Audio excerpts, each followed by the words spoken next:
Glória a Deus. Vamos para a palavra? Amém. Abra sua Bíblia lá em Atos, no capítulo 4.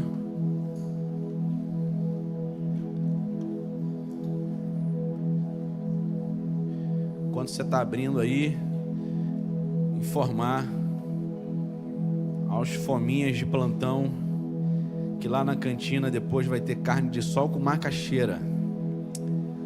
Aleluia. Sopa, creme de frango, rabada que sobrou de manhã, aleluia, tapioca, salgados e doces. Pediram para informar aqui para você. Tem gente dando glória a Deus já. É, glória a Deus. Aleluia. Você está pronto? Você vem comigo? Amém. Atos capítulo 4, do verso 8 em diante, diz assim a palavra do Senhor. Então Pedro, cheio do Espírito Santo, disse a eles: governante do povo e anciãos de Israel, se nós hoje somos examinados acerca de uma boa ação feita a um homem enfermo e do modo que ele foi curado, seja do conhecimento de todos vós e de todo o povo de Israel, que em nome de Jesus Cristo de Nazaré, a quem vós crucificastes e a quem Deus ressuscitou dentre os mortos, por ele, esse homem está de pé diante de vós. Ele é a pedra que foi rejeitada por vós, os edificadores, a qual foi posta por cabeça de esquina, e em nenhum outro há salvação, porque não há nenhum outro nome dado aos homens debaixo do céu, pelo qual devamos ser salvos. Só até aqui.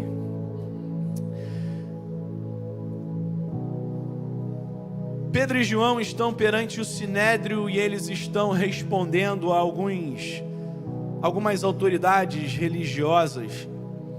Isso tudo acontecendo porque no capítulo anterior, em Atos capítulo 3, você sabe, Pedro e João estão subindo para a casa de oração, estão subindo para o templo, e quando eles chegam na porta chamada Formosa, encontram um homem paralítico, que desde a sua infância, ele é carregado todos os dias para aquela porta, para mendigar, para pedir esmolas. E Pedro e João chegando naquele dia, naquela localização, eles viram para aquele paralítico e diz: nós não temos prata, nós não temos ouro, mas aquilo que nós temos, nós entregamos a você. Em nome de Jesus de Nazaré, levanta e anda. E aquele homem, ele é curado e imediatamente ele salta sobre os seus pés, e diz o capítulo 3 que ele entra no templo louvando e adorando a Deus junto com Pedro e João. Presta atenção que em Atos, no capítulo 2, o Espírito Santo desce como línguas repartidas como de fogo sobre os discípulos, e ali eles são batizados pelo Espírito Santo dentro do cenáculo. Você conhece essa história, e eles são cheios, eles são revestidos do Espírito Santo, mas eles estão dentro do cenáculo. Diga comigo, dentro do cenáculo. Agora em Atos, no capítulo 3, quando o escritor, ele vai dizer que Pedro e João estão subindo ao templo, e do lado de fora do cenáculo, do lado de fora do templo, eles realizam um milagre. Aí entra no capítulo 4 toda essa confusão, todo esse arrodeio, toda essa perturbação, porque um homem tinha sido curado. O que eu já aprendo de lição aqui? Que nenhuma experiência com o Espírito Santo dentro da igreja faz diferença nenhuma para o mundo, se você não manifesta aquilo que você recebe aqui dentro, lá fora. Porque enquanto eles foram cheios do Espírito Santo, estavam dentro da igreja, ninguém arrumou confusão com eles. Ninguém brigou, ninguém discutiu, ninguém chamou eles para uma explicação detalhada sobre aquilo que aconteceu em Atos capítulo 2. Mas a partir do momento em que você, cheio do Espírito Santo, manifesta o poder do Espírito Santo do lado de fora da igreja, no ambiente secular, aí se prepare para a oposição, se prepare para ser confrontado. E é exatamente isso que Pedro e João estão sendo confrontados nesse momento. Atos capítulo 4, Pedro e João, eles estão se explicando para a elite religiosa, para alguns governantes do povo e os anciãos de Israel, o motivo que aquele homem havia sido curado.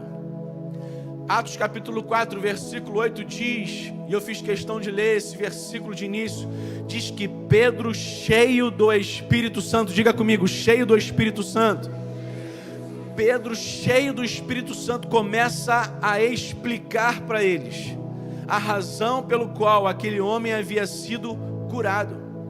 Porque eles questionaram, eles estavam pressionando Pedro, pressionando João, perguntando: com ordem de quem, com autoridade de quem vocês curaram esse paralítico? Um bem feito a uma pessoa. Aí Pedro, ele começa a narrar, ele começa a explicar. Hoje nós somos examinados acerca de uma boa ação feita a um homem enfermo que foi curado. Aí no versículo 12, Pedro ele finaliza, e é esse versículo que eu quero basear a minha mensagem, quando Pedro diz: em nenhum outro há salvação, porque não há nenhum outro nome dado entre os homens debaixo do céu pelo qual devamos ser salvos. Eu quero falar nessa noite, o tema da minha mensagem é: por que eu preciso de Jesus? Queria que você cutucasse essa pessoa do seu lado, não deixe ela dormir. Se ela fechar o olho, você cutuca ela, fala para ela: por que eu preciso de Jesus? Por que você precisa de Jesus? Você vem comigo nessa noite? Não deixa ela dormir não, não deixa ele dormir não. Para eu começar essa explanação sobre por que eu preciso de Jesus, em primeiro lugar, na minha introdução, eu queria colocar e deixar claro o que o homem é e quem Deus é. Eu queria primeiro explicar e dar alguns pontos à luz da palavra de Deus, o que o homem é e o que Deus é. Primeiro, a Bíblia diz que desde o princípio o homem não é um acidente, nós não somos obra do acaso, nós não somos frutos de uma evolução de uma espécie.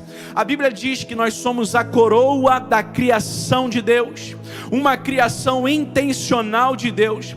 Nós fomos criados com valor, propósito e dignidade. Gênesis capítulo 1, versículo 26 vai dizer: então disse Deus, façamos o homem à nossa imagem, conforme a nossa semelhança. Nós não somos uma obra do acaso, não. Nós somos criados por Deus com valor, propósito e dignidade.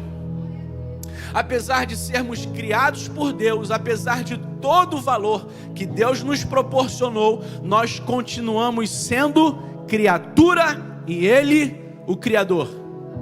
Então a primeira característica do homem é que nós somos criaturas formados por Deus e Ele é o Criador. Segundo, embora criados à imagem de Deus, nós somos limitados no tempo, no poder e no conhecimento, e totalmente dependentes de Deus. Enquanto o homem é limitado e dependente, Deus, ele é um ser ilimitado e independente. Gênesis capítulo 2, versículo 7, ele vai dizer que o Senhor Deus formou o homem do pó da terra e soprou em suas narinas o fôlego da vida. Quer dizer, isso mostra que sem o sopro de Deus, o homem é apenas pó. Diga para essa pessoa bonita que está do seu lado aí: sem o sopro de Deus, você é apenas pó. Não adianta a roupa da Louis Vuitton, não adianta a bolsa, a sandália, não adianta Dolce & Gabbana, não adianta Prada, não adianta o perfume mais cheiroso que você pode usar. Sem o sopro de Deus na sua vida, você é apenas pó. Nós somos criatura, Ele é criador. Nós somos limitados e Ele é um ser ilimitado. Em terceiro lugar, o homem, ele é pecador e decaído. Por quê? Porque após o pecado no Éden, a humanidade se afastou de Deus e o homem passou a ter uma natureza corrompida, a natureza humana, inclinada para o mal e incapaz de agradar a Deus por si mesmo. Jeremias, o profeta Jeremias, no capítulo 17, versículo 9, ele vai dizer: enganoso é o coração do homem mais do que todas as coisas. Paulo diz em Romanos capítulo 3, versículo 10, não há justo nenhum sequer. Sinto muito, mas essa é a nossa realidade. Por mais dura que possa parecer, é a verdadeira. O homem em sua humanidade natural é pecador, mortal e necessita de um Salvador. Por mais bonzinho que você pareça ser, por mais bonzinho que o pastor pareça ser, nós somos pecadores, somos mortais, somos limitados, nós somos criaturas feitas por Deus. E Deus, pastor? Eu já entendi que o homem está numa classificação bem abaixo. E Deus, onde Deus está nessa classificação? Deus, de acordo com a sua palavra, Ele é eterno, infinito e autoexistente. Deus sempre existiu, Ele não foi criado, não tem começo, Ele não tem fim e Ele existe por si mesmo. O salmista no Salmo 90, versículo 2, ele vai dizer: antes que os montes nascessem ou que formasse a terra, de eternidade a eternidade Tu és Deus. Em Êxodo capítulo 3, versículo 14, o próprio Deus vai falar a respeito de si mesmo: eu sou o que sou. Isso quer dizer, Ele não depende de mim, Ele não depende de você para existir, Ele não depende de nada e de ninguém, Ele existe, Ele pré-existe para todo sempre, e tudo e todas as coisas dependem dEle. Deus é eterno, infinito e autoexistente. Só aí a gente já vê que existe um abismo entre o Criador e a criatura. Mas em segundo lugar, o que Deus é? Em segundo lugar, Deus é único, incomparável. Deuteronômio capítulo 6, versículo 4, Deus está falando através do profeta Moisés: ouve Israel, o Senhor nosso Deus é o único Senhor. Através do profeta Isaías, no capítulo 45, versículo 5, ele vai dizer: eu sou o Senhor e não há outro, fora de mim não há Deus. Há um só Deus, verdadeiro, criador de tudo aquilo que existe. Terceiro lugar, o que Deus é e de que maneira eu posso comparar a criatura com o Criador. Em terceiro lugar, a Bíblia me mostra que Deus é um ser onipotente, onisciente e onipresente. Jeremias capítulo 32, versículo 17, Deus está falando através do profeta Jeremias: ah, Senhor Deus, eis que Tu fizeste os céus e a terra com o Teu grande poder e com o Teu braço estendido, não há nada que Te seja demasiado difícil. Profeta Jeremias, que Deus está dizendo que Deus detém todo o poder, Ele é todo poderoso, Ele é onipotente. O salmista no Salmo 147, versículo 5, ele vai dizer: grande é o nosso Deus e grande em poder, o seu entendimento é infinito, é onisciente, Ele conhece, Ele sabe todas as coisas, Ele é onipotente, Ele é onisciente. E o salmista no Salmo 139, versículo 7, ele vai dizer: para onde me irei do Teu Espírito, ou para onde fugirei da Tua face, da Tua presença? Significa que Ele é um Deus onipresente, Ele está em todo o tempo, em todo lugar. Ele está aqui em Natal, Ele está na América, Ele está em Portugal, Ele está no Rio de Janeiro, Ele está lá na sua casa cuidando dos seus, Ele está onde eu não posso estar e onde você não pode estar. Porque uma das características de Deus é que Ele é o Deus onipotente, onisciente e onipresente. Esses textos revelam que Deus pode todas as coisas, sabe todas as coisas e está em todo lugar. A palavra de Deus me mostra isso. O que mais eu aprendo de Deus? Em quarto lugar, eu aprendo que Deus é um Deus santo, justo e perfeito. Na visão de Isaías, no capítulo 6, versículo 3, vai dizer que os querubins estavam ao redor do trono, e eles tinham 6 asas, com 2 cobriam o rosto, com 2 voavam, e com 2 eles cobriam os pés. Mas ainda assim, com as asas que estavam cobrindo o rosto, eles diziam um para o outro: Santo, santo, santo é o Senhor dos exércitos, e toda a terra está cheia da sua glória. Uma característica de Deus, que o nosso Deus é um Deus santo. O salmista no Salmo 145, versículo 17: o Senhor é justo em todos os seus caminhos e santo em todas as suas obras. Ele não pode ser corrompido, nem faltar em julgar com retidão, porque o nosso Deus é santo, Ele é justo e Ele também é perfeito. Você está vendo que a diferença entre o Criador e a criatura parece que vai aumentando cada vez mais a partir do momento que a gente conhece algumas características de Deus. Amém? Você está me entendendo? Ele é santo, Ele é justo, Ele é onipotente, onisciente, onipresente. Deus, Ele é isso. O que mais? Eu poderia falar muitas outras coisas aqui, mas o que eu posso destacar em quinto lugar? Que Deus é um Deus de amor, misericórdia e fidelidade. 1 João capítulo 4, versículo 8 vai dizer que Deus é amor. Mas nós, como seres humanos, nós entendemos o amor de uma forma muito limitada. Nós temos a tendência, o hábito de amar as pessoas que nos amam, apesar de conhecer aquilo que a palavra de Deus nos ensina, que nós devemos amar até mesmo os nossos inimigos. Mas mesmo assim, apesar de conhecer a palavra, muitas vezes temos dificuldade de praticar a palavra. Será que eu estou falando com alguém aqui nessa noite? Será que só eu tenho essa dificuldade? Às vezes eu preciso lembrar daquilo que eu leio. Às vezes parece que me dá um esquecimento, uma amnésia, porque às vezes dá raiva, dá vontade de enganar, dá vontade de matar, e aí eu tenho que lembrar da palavra, que eu preciso amar até mesmo os meus inimigos. Nós temos uma ideia limitada de amor. Agora a palavra de Deus diz que Deus não. Deus, Ele é o amor. Ele não apenas tem o amor, mas Ele também é a personificação do próprio amor. E Deus, quando ama a mim, quando ama você, Ele não ama de uma forma condicional. Ele não limita o seu amor. Ele não esperou eu amá-lo de volta para que Ele pudesse me amar. Não. Quando Ele fez a maior entrega que Ele poderia fazer, Paulo vai dizer que Deus prova o seu amor para conosco em que Cristo morreu por nós, sendo nós ainda pecadores. Deus é um Deus tão grande em amor, que Ele decidiu amar a mim, decidiu amar a você, e não apenas decidiu amar, Ele decidiu se entregar pela minha vida, pela sua vida, mesmo sem ter a certeza de que seria amado de volta. Você entende isso? Porque da mesma maneira que Deus morreu por mim, por você, nós que estamos aqui dentro, Deus também morreu por aqueles que estão lá fora perdidos e que ignoram a sua palavra. Por quê?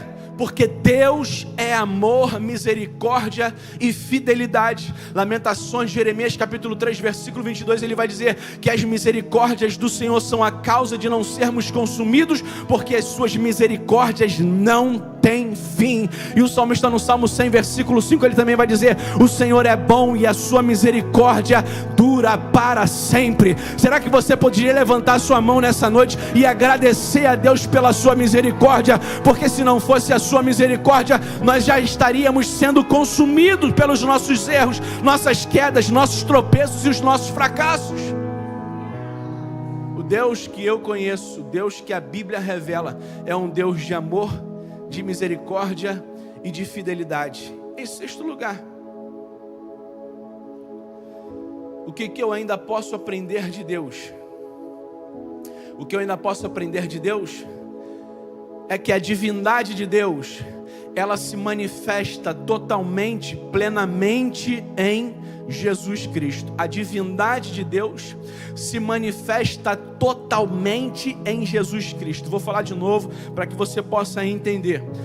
A divindade de Deus se manifesta totalmente, vou mudar a palavra. A divindade de Deus se personifica totalmente em Cristo Jesus.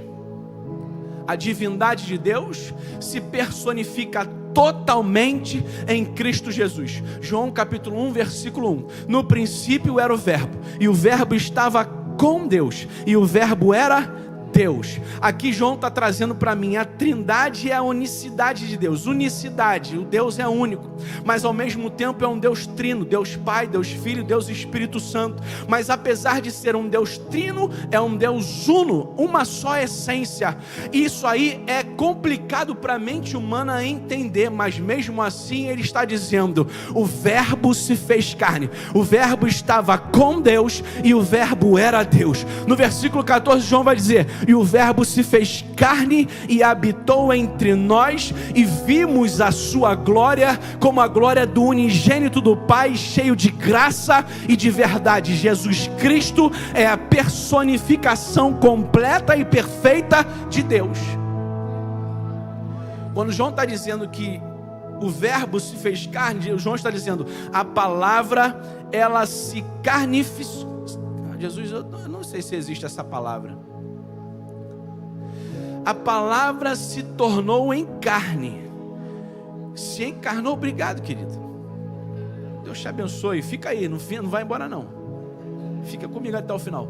A palavra se encarnou, a palavra se materializou através de Jesus Cristo. O verbo se fez carne e habitou entre nós, e vimos a sua glória.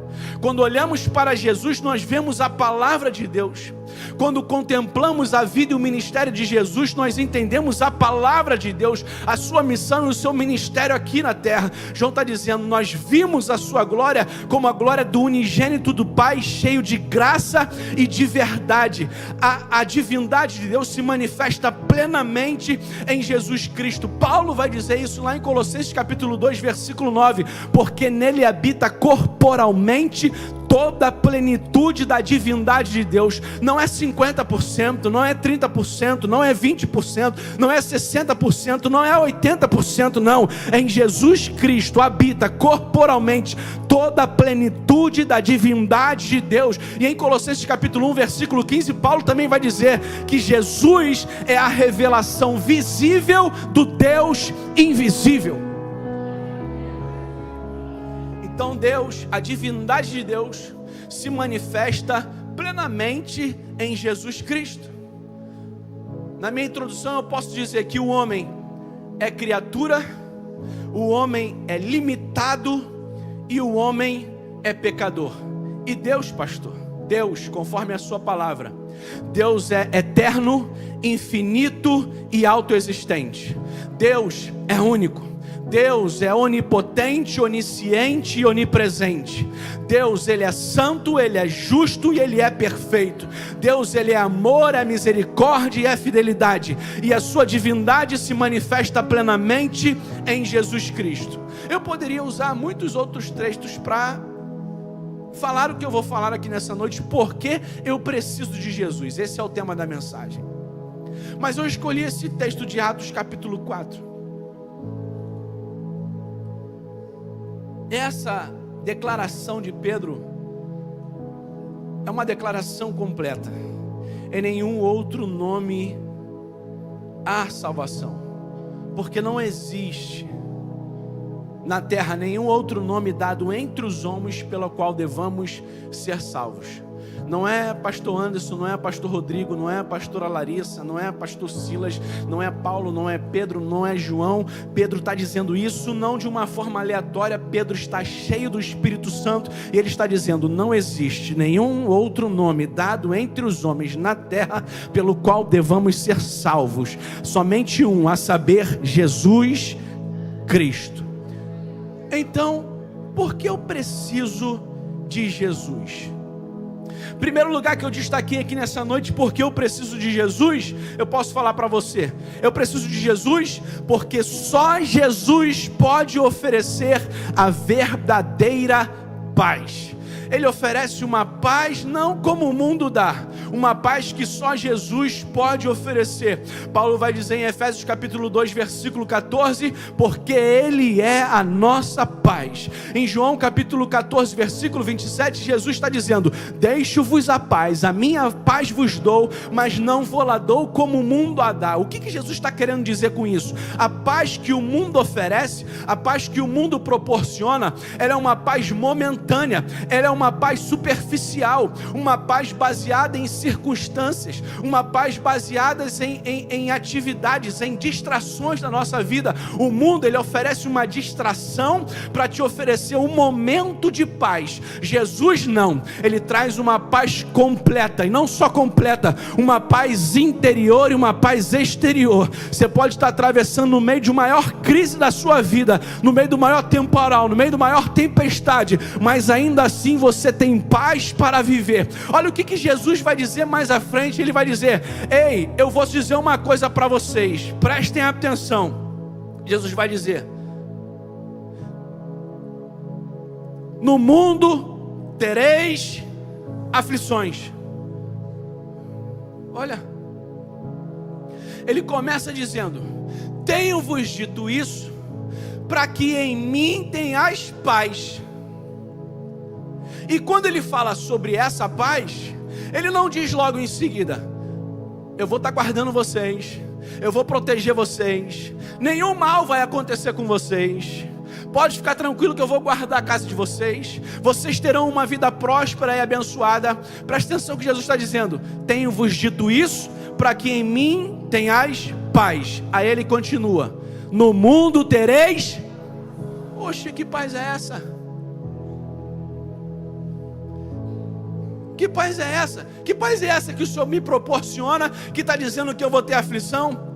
A paz que o mundo oferece, a paz que o mundo diz trazer, é uma paz baseada em circunstâncias e distrações. Mas a paz que Deus oferece, a palavra de Deus declara, é uma paz que excede todo o entendimento. Ela guarda o nosso coração e a nossa mente em Cristo Jesus. Uma paz que o mundo não compreende, uma paz não baseada em circunstância, uma paz não baseada em distrações, não. É uma paz completa. Ele vai dizer: no mundo tereis aflições, mas tem de bom ânimo, porque eu venci o mundo. Sabe o que Jesus está dizendo para mim? Anderson, se prepare, vai ter guerra, vai ter dor, vai ter momento de sofrimento, vai ter momento de angústia, mas isso tudo é passageiro. Guarde aquilo que eu tenho deixado para vocês. Existe uma paz que excede todo o entendimento, que guarda o seu coração e a sua mente em Cristo Jesus. O profeta Isaías, no capítulo 9, versículo 6, ele vai dizer: e o seu nome será maravilhoso, Conselheiro, Deus forte, Pai da eternidade, Príncipe da paz.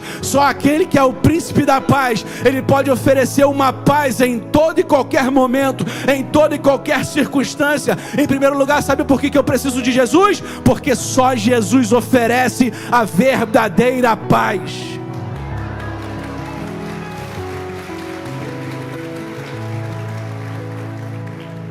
A paz que o mundo oferece, a paz que o mundo proporciona, ela termina, ela acaba na primeira batida de carro, no primeiro diagnóstico contrário, na primeira crise no casamento. Acaba-se a paz que o mundo oferece, mas a paz que Deus proporciona não, ela permanece. Ela não está baseada em circunstância, ela permanece. Segundo lugar, por que eu preciso de Jesus? Sabe por que eu preciso de Jesus? Porque Ele mesmo vai declarar que Ele é a luz do mundo. O profeta Isaías, no capítulo 9, versículo 2, ele vai dizer que o povo que andava em trevas viu uma grande luz. As trevas aqui nesse mundo, ela representa o pecado. As trevas desse mundo representam a ignorância espiritual. As trevas aqui nesse mundo representam o afastamento total de Deus. O que isso quer dizer, pastor? Quer dizer que o homem sem Cristo está perdido e cego espiritualmente. Aí chega Jesus em João capítulo 8, versículo 12: eu sou a luz do mundo, e quem me segue não andará em trevas, mas terá a luz da vida. Aquele que segue a Jesus não anda em trevas. Aquele que segue a Jesus não está mais separado de Deus. Aquele que segue a Jesus não é mais um ignorante espiritual. Aquele que segue a Jesus não tem mais prazer no pecado, porque aquele que segue a Jesus agora tem a luz da vida. Você quer ver um exemplo bem claro disso na nossa vida, no nosso dia a dia, ou no meio das pessoas que nós conhecemos? Uma enfermidade que a gente conhece, de ouvir falar: a depressão. Você já viu uma pessoa deprimida? Uma pessoa que está, se eu posso chamar assim, não sei, minha doutora, minha psicóloga, doente, depressiva. A pessoa se tranca num quarto escuro É ou não é verdade? Quantas vezes você já ouviu isso? Já ouviu isso? Fulano de tal está com depressão, pastor. Como é que ele está? Está lá trancado num quarto escuro, não sai, não quer falar com ninguém, passa o dia inteiro dormindo, ninguém sabe o que acontece dentro daquele quarto, é o quarto trancado, tudo escuro, tudo fechado, não está comendo direito, não se alimenta direito, não toma banho direito, está vivendo lá, pastor, Jesus, ora, tem que acontecer alguma coisa. Um sinônimo da pessoa que vive num ambiente depressivo. Você olha para ali, o que você vê? Você vê luz? Não, você não enxerga luz.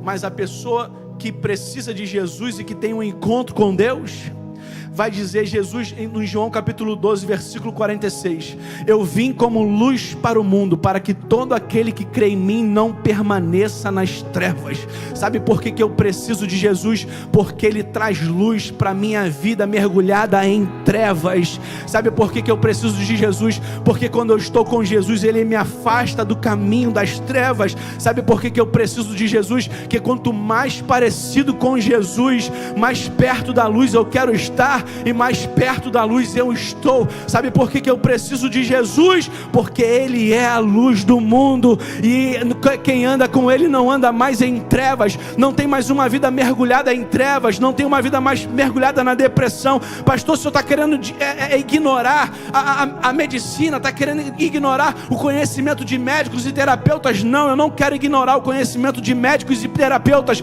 mas eu não posso ignorar o poder do Deus que eu sirvo. Ele não se limita a um remédio, Ele não se limita a um atendimento, Ele não se limita a um acompanhamento psicológico ou psiquiatra. O Deus que eu sirvo é um Deus que é a luz do mundo, e Ele traz luz para todo aquele que vive em trevas. Que história é essa? Não, eu vou orar, mas procura um médico. Eu vou orar, mas toma um remédio. Eu vou orar, mas faz isso. Eu vou orar, mas faz aquilo. Eu fico limitando a ação do Deus que eu sirvo. Eu fico enquadrando Deus. Deus, Ele pode ajudar, mas a medicina tem um remédio, tem algo aqui. Eu acredito nos médicos, eu acredito no conhecimento, eu acredito em terapia. Minha esposa é psicóloga, mas eu não posso limitar o poder do Deus que eu sirvo. Quando Ele quer salvar, Ele salva. Quando Ele quer libertar, Ele liberta.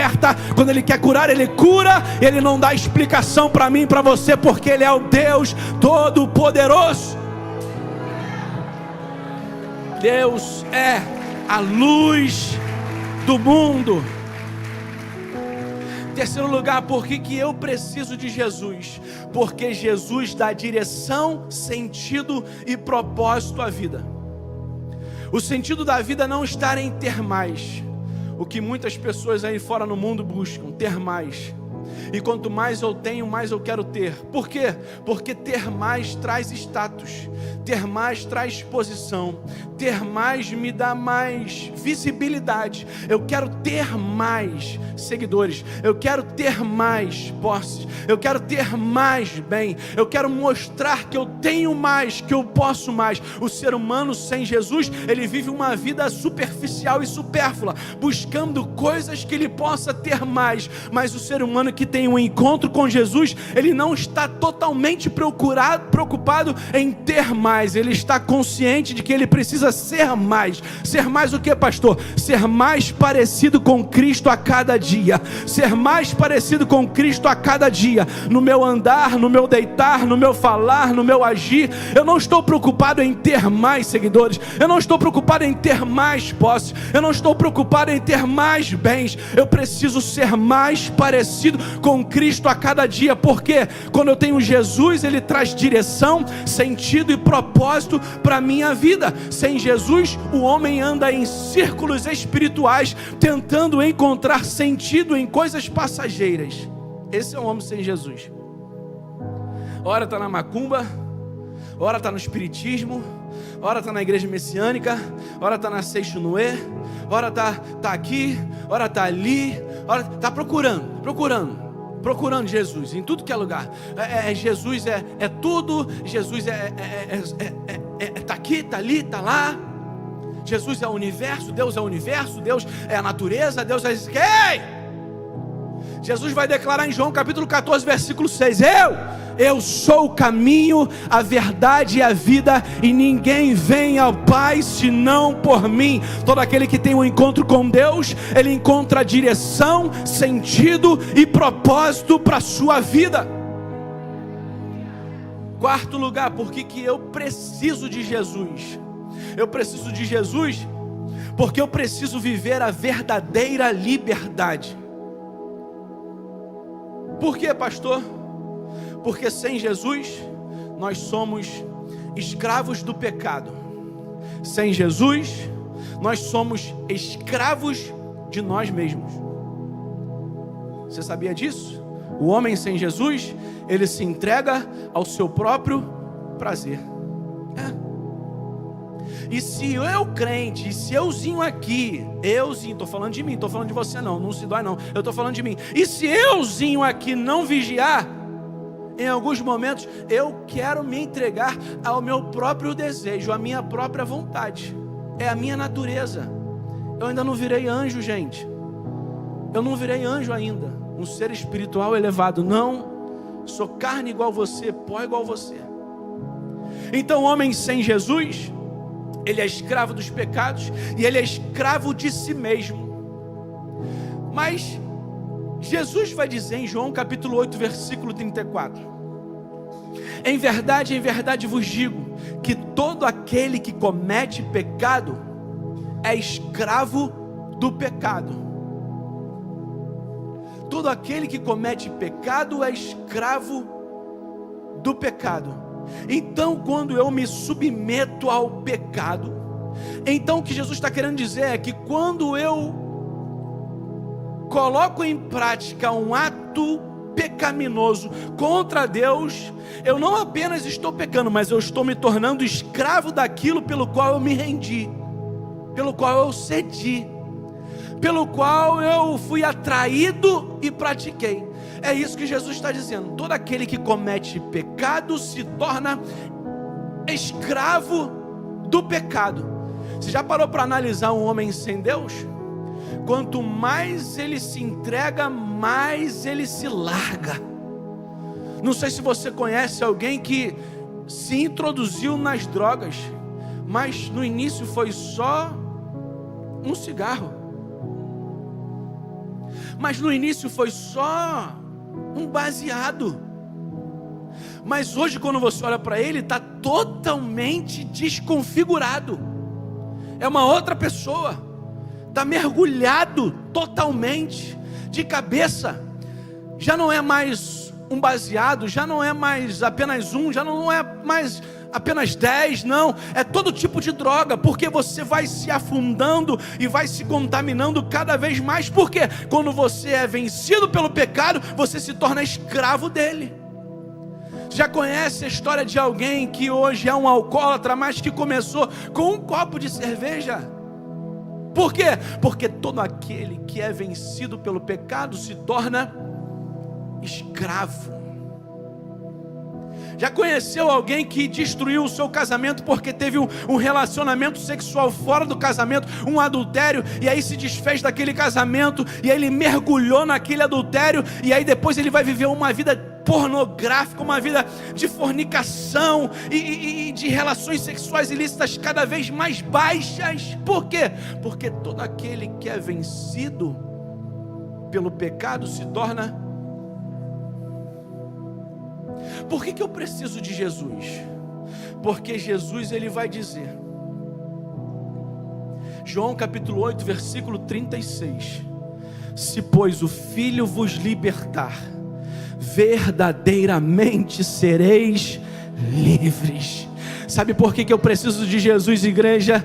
Porque se eu tiver um encontro com Deus, Ele pode me libertar de toda corrente, de toda algema, de toda prisão que o pecado me prende, me acorrenta. Ei, Paulo vai dizer que Jesus, Ele me liberta não apenas da escravidão do pecado, mas Ele me liberta também da culpa e da condenação do pecado. Porque apesar de o pecado me escravizar, ele ainda traz uma sensação de culpa e uma sensação de condenação. A mente do homem: eu sou culpado, eu mereço a condenação. Mas Paulo vai dizer em Romanos capítulo 8, versículo 1: agora, pois, nenhuma condenação há para aqueles que estão em Cristo Jesus. Então eu preciso de Jesus para ser liberto, para viver uma verdadeira liberdade, para ser liberto do poder do pecado, do poder da culpa e do poder da condenação. O pecado, ele promete prazer, mas cobra a prisão. Jesus promete a cruz, mas entrega a liberdade. E quando Jesus liberta, a pessoa não é mais escrava do pecado, não, mas ela passa a viver em novidade de vida. Jesus me liberta do poder do pecado, Ele me liberta da culpa, Ele me liberta da condenação, Ele me liberta do medo e da escravidão, Ele liberta a mente e o coração. E Paulo diz em Gálatas 5 que para a liberdade foi que Cristo nos libertou. Sabe por que eu preciso de Jesus? Porque em Jesus eu vivo a verdadeira liberdade. Oh, você pode levantar sua mão e agradecer a Deus, porque você é livre para viver uma vida com Cristo Jesus.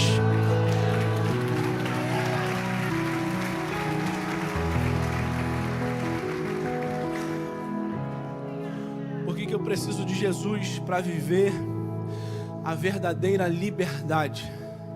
Só Ele pode oferecer isso para o homem. Pegando essas palavras de Jesus, que todo aquele que comete pecado é escravo do pecado, Paulo, ele vai mais além. Paulo parece que ele aperta, ele explica a consequência do pecado. Paulo, em Romanos capítulo 3, no versículo 23, ele vai dizer que todos pecaram, destituídos estão da glória de Deus. Não foi uma parte. Paulo diz: todos pecaram, destituídos estão da glória de Deus. E mais à frente, no capítulo 6, no versículo 23, também Paulo vai dizer que o salário do pecado é a morte. Morte física, morte espiritual. Por isso que nós somos seres limitados. Deus não criou um homem para perecer. Não, no início não era assim. Mas por causa do pecado foi introduzida também a morte. O salário do pecado é a morte. E morte não apenas física, mas a morte espiritual é a pior de todas, porque é o afastamento total e completo de Deus. Você já imaginou viver num lugar onde Deus não está presente? Isso é morte. Em quinto lugar, sabe por que eu preciso de Jesus? Porque só em Jesus nós temos o perdão dos pecados. Ele se ofereceu como um cordeiro perfeito, sem mancha, sem mácula, para morrer pelos meus pecados.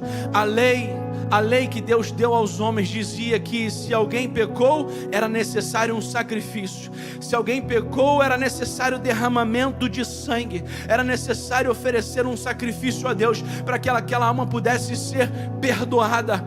E quando Jesus vem ao mundo, Ele vem com esse objetivo, com essa missão: resgatar o homem de volta a Deus. Por quê?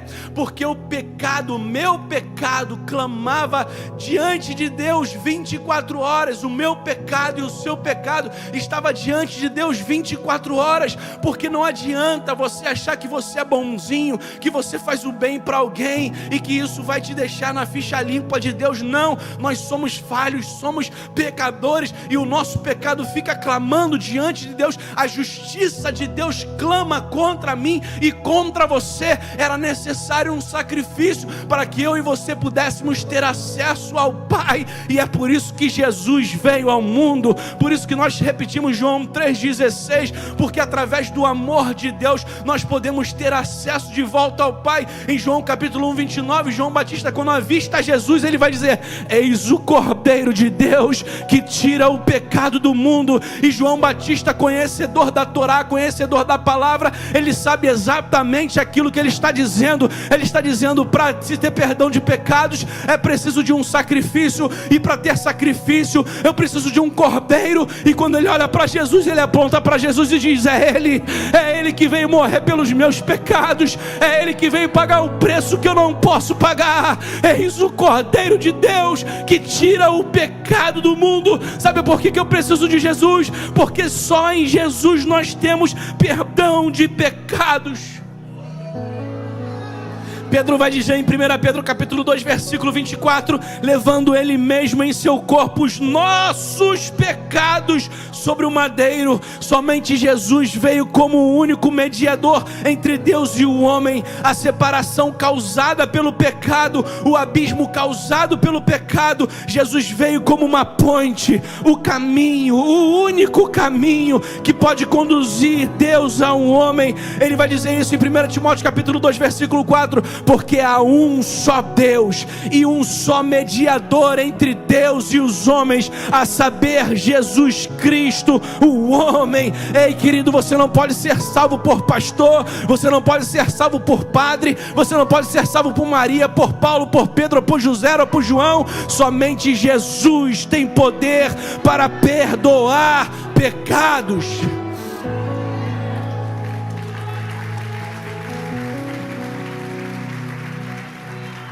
Sexto e último lugar, pode se colocar de pé, o pessoal do louvor pode vir.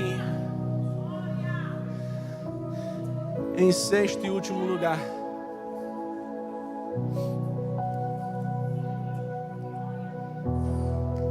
por que eu preciso de Jesus? E essa palavra não é uma palavra só para quem está lá fora, é uma palavra para mim, para você, todos os dias, porque todos os dias nós precisamos de Jesus.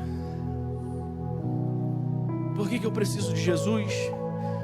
Porque só Jesus pode oferecer a verdadeira paz. Eu preciso de Jesus porque Ele é a luz do mundo. Eu preciso de Jesus porque só Jesus dá direção, sentido e propósito para a vida. Eu preciso de Jesus porque só Jesus eu vivo a verdadeira liberdade. Eu preciso de Jesus porque só em Jesus eu tenho perdão de pecados. Em último lugar, por que eu preciso de Jesus? Eu preciso de Jesus porque em Jesus nós temos a salvação e a vida eterna. O texto que nós lemos no versículo 12, Pedro vai dizer exatamente isso. Em nenhum outro há salvação. Nenhum outro. Nenhum outro. O primeiro pastor da igreja, Pedro, está dizendo: em nenhum outro há salvação. Porque nenhum outro nome é dado entre os homens, debaixo do céu, pelo qual devamos ser salvos. Pedro está falando de Jesus. Sabe por que eu preciso de Jesus? Porque só em Jesus eu tenho a salvação e a vida eterna. Olha o que João vai dizer em 1 João capítulo 5 versículo 11 e 12. E esse é o testemunho que Deus nos deu, a vida eterna. Diga comigo, vida eterna. Olha o que João está dizendo: Deus nos deu a vida eterna. Diga mais forte, vida eterna.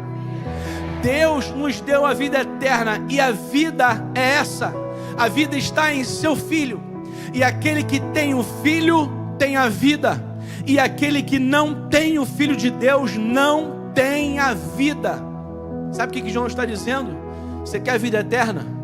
Você precisa de Jesus. Você quer a vida eterna? Você precisa de Jesus. Por quê? Porque Deus já deu a vida eterna.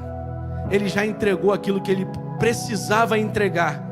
E esta é a vida. A vida está em seu Filho. Quem tem o Filho tem a vida. Quem não tem o Filho não tem a vida. E não é o pastor que está falando, é o apóstolo João que está dizendo. É a Bíblia que declara. Sabe por que eu preciso de Jesus? Porque em Jesus nós temos a salvação e a vida eterna. Pastor, o que é necessário para aceitar Jesus? É simples. Você sabia que é mais simples do que você imagina? É simples. Nós, seres humanos, que complicamos. A gente é que complica tudo. Porque na verdade é simples. A gente que coloca obstáculos. A gente que coloca empecilho. A gente acha que Deus está esperando eu ter uma vida perfeita para eu entregar a minha vida para Ele. Não. Ele não espera que você tenha uma vida perfeita para você se entregar a Ele. Não, pastor, é porque eu faço algumas coisas ainda que eu sei que é errado. Tá, tudo bem. Tem algumas coisas que eu faço que eu ainda preciso melhorar, sabia? Eu faço. De vez em quando eu faço raiva à minha esposa também. Tem algumas coisas que eu faço que eu preciso melhorar. A gente tem a falsa ilusão de que Deus espera a perfeição de você. Ele não espera a perfeição minha e perfeição de você. Tudo aquilo que Ele espera é um coração contrito, é um coração quebrantado. Esse Deus não despreza. É um coração que o reconhece como Senhor e Salvador. Sabe o que você precisa para entregar a sua vida para Jesus? Crer que Ele é o Filho de Deus. Não é simples? Eu acredito. Tá bom, mas o que você faz com o que você acredita? Acredita e não se entrega? Porque acreditar, o diabo também acredita. O diabo também acredita. Ele sabe que Jesus é o Filho de Deus. Crer que Ele é o Filho de Deus. Crer que Ele morreu pelos seus pecados. Mas Ele morreu, mas Ele não continua morto. Ele morreu, mas Deus o ressuscitou dos mortos. Ele morreu, mas assim, Maomé também morreu, mas continua morto.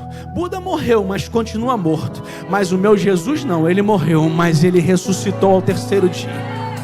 A tumba não pôde prender o meu Jesus. A cruz não pôde prender o meu Jesus. O inferno não pôde prender o meu Jesus. A morte não pôde prender o meu Jesus. O pecado não pôde prender o meu Jesus. Ele morreu, mas ao terceiro dia, diz a palavra de Deus, que Ele ressuscitou. Ele está vivo, vivo para todo sempre. E vai chegar um dia que Ele vai voltar para buscar a sua igreja. O que você precisa para aceitar Jesus? Crer que Ele é o Filho de Deus.